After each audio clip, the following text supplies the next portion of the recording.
αλλάξει σε αυτή την ηλικία, αν είχα ασχοληθεί με την πολιτική και αν πράττοντας ως τίμιος άνθρωπος υποστήριζα το δίκαιο και αν, όπως πρέπει, φρόντιζα γι' αυτό περισσότερο απ' όλα. Κάθε άλλο, άνδρες Αθηναίοι, ούτε και κανένας άλλος άνθρωπος. Αλλά εγώ σε όλη μου τη ζωή, και όταν έπραξε κάτι δημόσια, τέτοιος αποδείχτηκα, και το ίδιο και στην ιδιωτική μου ζωή. Ποτέ δεν έκανα καμία υποχώρηση σε κανέναν μπροστά στο δίκαιο, ούτε σε κάποιον άλλον, ούτε και σε κανέναν από αυτούς που εκείνοι που με διαβάλλουν λένε ότι είναι μαθητές μου. Άλλωστε, εγώ δεν υπήρξα ποτέ δάσκαλος κανενός. Και αν κάποιος όταν μιλάω και όταν λέω τα δικά μου επιθυμούσε να με ακούει, είτε νεότερος είναι είτε μεγαλύτερος, δεν το αρνήθηκα ποτέ σε κανέναν. Ούτε μιλάω μονάχα όταν παίρνω χρήματα και όταν δεν παίρνω δεν μιλάω. Αλλά προσφέρομαι το ίδιο και σε πλούσιους και σε φτωχούς να με ρωτάνε ή, αν θέλει κανείς, απαντώντας μου, να ακούει αυτά που λέω. Και για αυτούς εγώ, είτε κάποιος τους γίνει καλός είτε όχι, είναι άδικο να κατηγορούμε. Γιατί ποτέ δεν υποσχέθηκα σε κανέναν τίποτα, ούτε δίδαξα κανένα μάθημα. Και αν κάποιος ισχυρίζεται ότι από εμένα ποτέ είτε έμαθε είτε άκουσε κάτι ιδιαιτέρως, που δεν το άκουσαν και όλοι οι άλλοι, να ξέρετε καλά ότι δεν λέει την αλήθεια. Αλλά γιατί τότε μερικοί ευχαριστιούνται να περνούν πολύ χρόνο μαζί μου? Το ακούσατε, άνδρες Αθηναίοι. Σας είπα όλη την αλήθεια. Ότι ευχαριστιούνται να μ' ακούνε να εξετάζω εκείνους που νομίζουν ότι είναι σοφοί, ενώ δεν είναι. Δεν είναι και άσχημο αυτό. Εμένα λοιπόν αυτό σας το βεβαιώνω, μου το έχει ορίσει ο Θεός να το κάνω. Και με χρησμούς και με όνειρα και με κάθε τρόπο με τον οποίο κάθε θεϊκή ύπαρξη ορίζει οτιδήποτε στους ανθρώπους να πράττουν. Αυτά, άνδρες Αθηναίοι, και αληθινά είναι και εύκολο να ελεγχθούν. Αν όμως εγώ άλλους από τους νέους διαφθείρω και άλλους τους έχω ήδη διαφθείρει, πρέπει βέβαια μερικοί από αυτούς, αφού μεγάλωσαν και κατάλαβαν ότι όταν ήταν νέοι τους είχα δώσει εγώ κάποτε κακές συμβουλές, να ανεβούν τώρα στο βήμα και να με κατηγορήσουν και να με τιμωρήσουν. Και αν δεν το ήθελαν οι ίδιοι, μερικοί από τους δικούς τους, είτε πατέρες, είτε αδερφοί, είτε κι άλλοι συγγενείς, αν έπαθαν οι δικοί τους κάποιο κακό από μένα, να το θυμηθούν τώρα και να με τιμωρήσουν. Πάντως είναι παρόντες εδώ πολλοί από αυτούς, τους οποίους εγώ τώρα βλέπω. Πρώτον απ' όλους, αυτόν εδώ, τον Κρήτονα, που είναι συνομιλικός μου και συνδημότης μου και πατέρας του Κρητόβουλου, που κι αυτός είναι παρόν. Έπειτα και ο Λυσανίας ο Σφίτιος, ο πατέρας αυτού εδώ, του Εσχήνη. Ακόμα και αυτός εδώ, ο Αντιφώντας από την Κηφισιά, ο πατέρας του Επιγένη. Κι άλλοι είναι εδώ, που οι αδερφοί τους σύχναζαν κοντά μου. Ο Νικόστρατος του Θεοζωτίδου, ο αδερφός του Θεοδότου.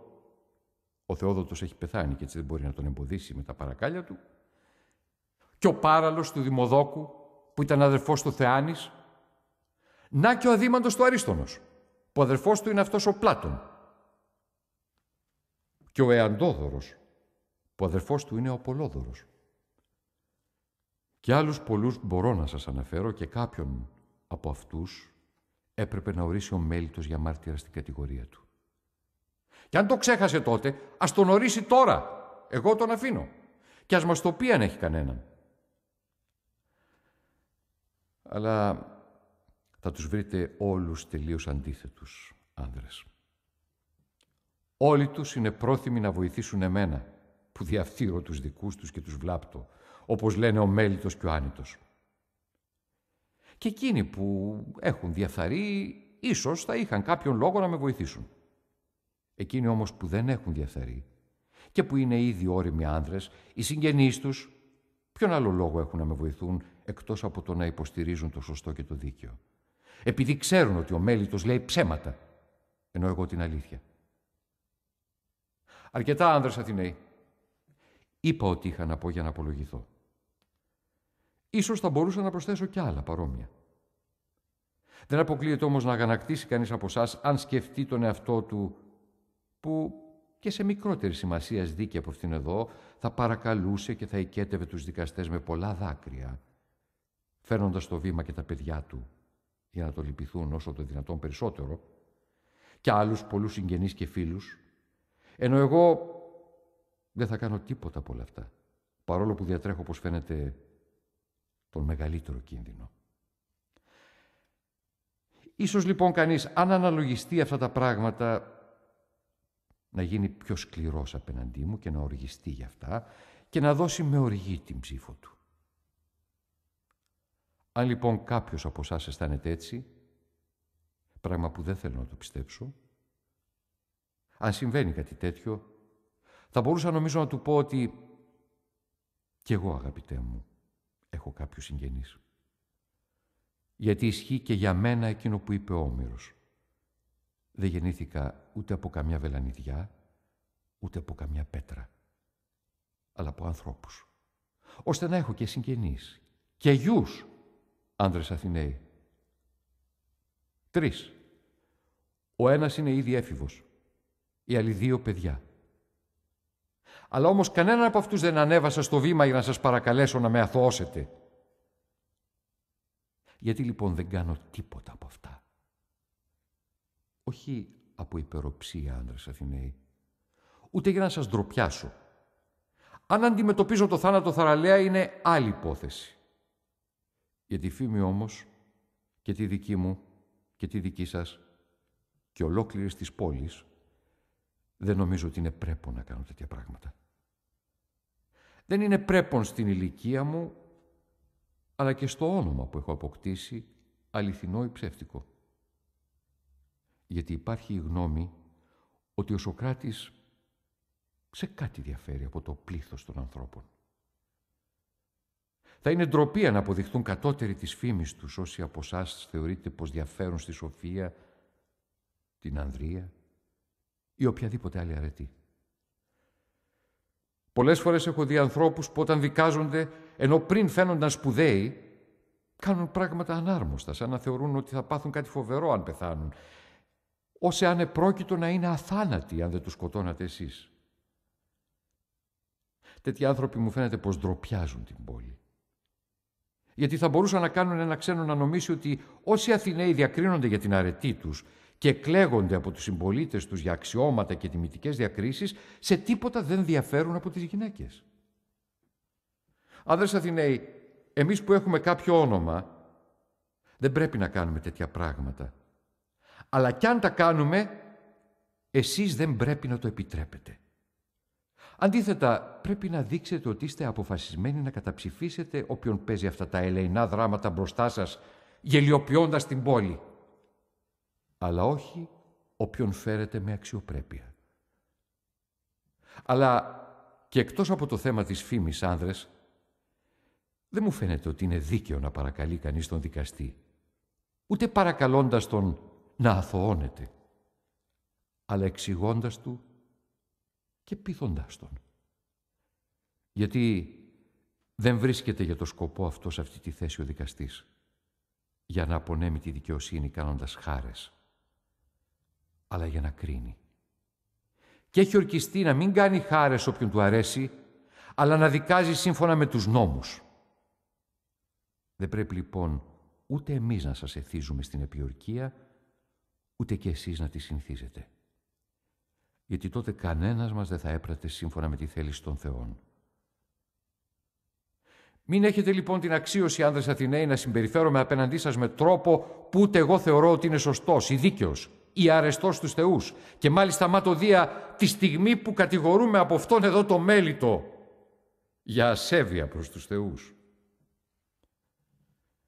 Γιατί είναι φανερό ότι αν σας έπειθα παρακαλώντας σας, θα σας έκανα να παραβείτε τον όρκο σας και θα ήταν σαν να σας δίδασκα να μην πιστεύετε ότι υπάρχουν θεοί. Και απολογούμενος με αυτόν τον τρόπο θα ήταν σαν να κατηγορούσα τον εαυτό μου ότι δεν πιστεύω στους θεούς. Αλλά κάθε άλλο παρά αυτό συμβαίνει. Γιατί πιστεύω, άνδρες Αθηναίοι, όσο κανείς από τους κατηγόρους μου, και επαφίεμαι σε εσάς και στο Θεό για να αποφασίσετε αυτό που είναι το καλύτερο και για μένα και για σας.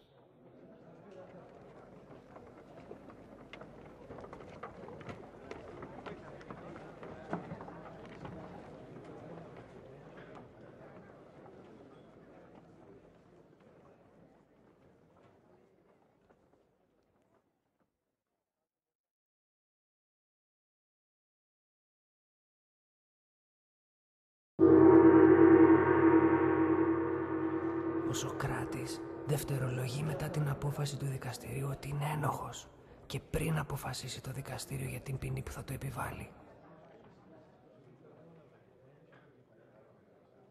Το ότι δεν αγανακτώ, άντρες Αθηναίοι, για το γεγονός ότι με κρίνατε ένοχο, οφείλεται σε πολλούς άλλους λόγους και στο ότι είναι κάτι που το περίμενα.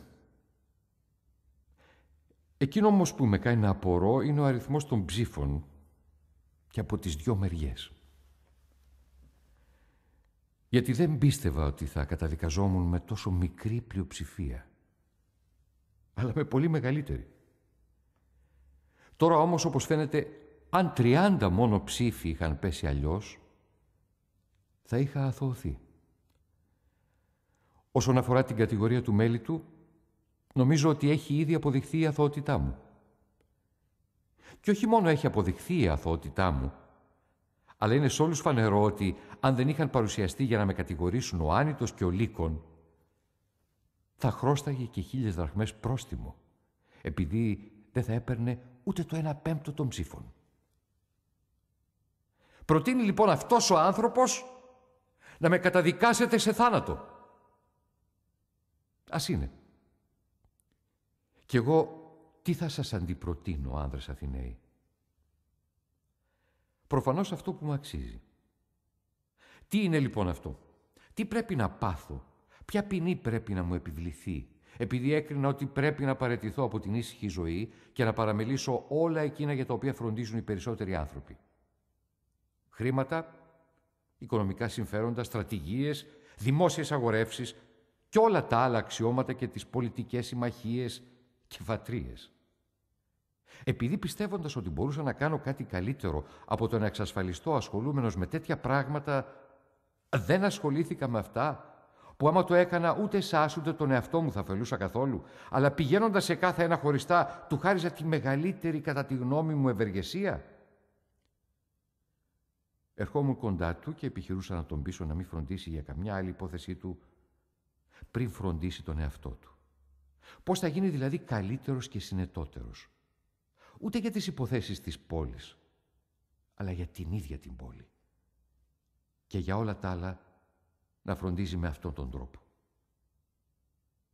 Τι μου αξίζει λοιπόν για αυτό που είμαι? Κάτι καλό, άνδρες Αθηναίοι. Αν πρέπει στα αλήθεια να τιμηθώ σύμφωνα με την αξία μου. Και να είναι βέβαια καλό που να μου ταιριάζει. Τι ταιριάζει σε ένα φτωχό άνθρωπο που σας έχει ευεργετήσει και χρειάζεται να έχει χρόνο ελεύθερο για να σας παροτρύνει? Τίποτα άλλο, άνδρες Αθηναίοι, από τη δωρεάν σύτηση στο Πριτανείο. Και μάλιστα σε αυτόν αρμόζει πιο πολύ παρά σε κάποιον από εσάς που νίκησε στην Ολυμπία σε υποδρομίες ή σε αρματοδρομίες με 2 ή με 4 άλογα. Γιατί αυτό σας κάνει να φαίνεστε ευτυχείς, ενώ εγώ σας κάνω ευτυχείς. Άλλωστε, εκείνος δεν έχει ανάγκη να τον τρέφουν, ενώ εγώ έχω. Εφόσον λοιπόν πρέπει με δικαιοσύνη να μου αποδώσετε ό,τι μου αξίζει, σας προτείνω τη σύντησή μου στο Πριτανείο. Ίσως να νομίζετε ότι αυτά, όπως και τα άλλα περί Ήκτου και οικεσιών, τα λέω από αλαζονία. Όμως δεν είναι αυτό, άντρες Αθηναίοι, αλλά το εξής. Είμαι βέβαιος ότι κανέναν άνθρωπο δεν έχω αδικήσει με τη θέλησή μου. Ωστόσο, δεν μπορώ να σας πείσω γι' αυτό.